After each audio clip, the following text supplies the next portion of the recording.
going to start off with Yemen. Of course, this all began on Wednesday because Barbara Woodward was in the United Nations saying this. The United Kingdom condemns in the strongest terms the illegal and unjustified attacks in the Red Sea by the Houthi militants.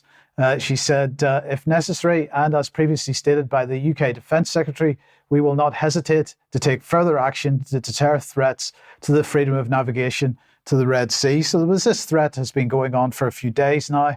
And then yesterday, Rishi Sunak decided that he would speak to the Egyptian president, al-Sisi, and he discussed the Red Sea and the situation there. He clearly gave him a heads up as to what was coming next, because what came next, we had the launch of 4 RAF Typhoon fighters, supported by a Voyager air refueling tanker, and they decided to drop bombs on various targets that they had decided were responsible for launching drones in the Red Sea.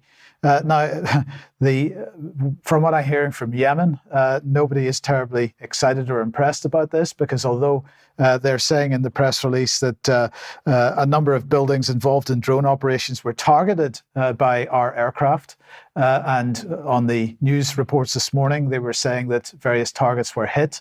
Nobody's saying anything was destroyed. And certainly the news from Yemen, from people that we have been hearing from in Yemen, is that nothing terribly serious was the result. So nobody's taking this very seriously over there. So Rishi Sunak then said that the Royal Air Force has carried out targeted strikes against military facilities used by Houthi rebels in Yemen, despite the repeated warnings from the international community. The Houthis have continued to carry out attacks in the Red Sea, including against UK and US warships this week. This cannot stand. The United Kingdom will always stand up for freedom of navigation and the free flow of trade.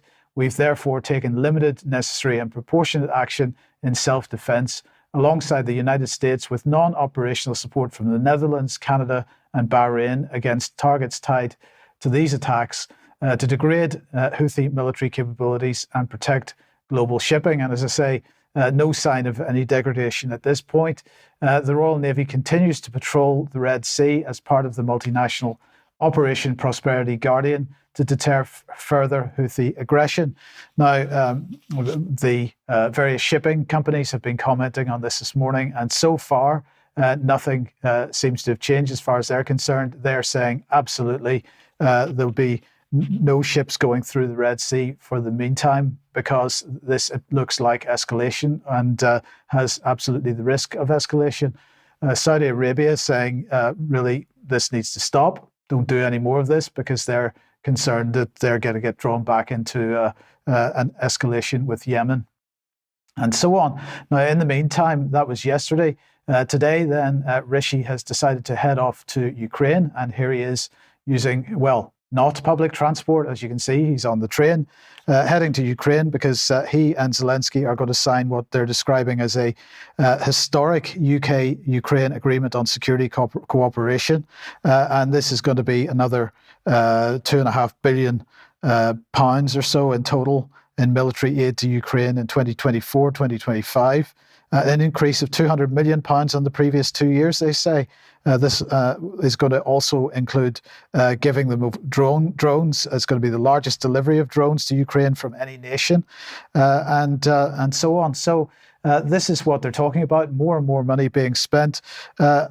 He's also announcing a further £18 million in aid for Ukraine on top of the military support, building on £340 million of aid so far. So that's where we are in Yemen and Ukraine. Of course, the situation at the International Court of Justice is continuing, and no doubt Vanessa will be talking about that next week.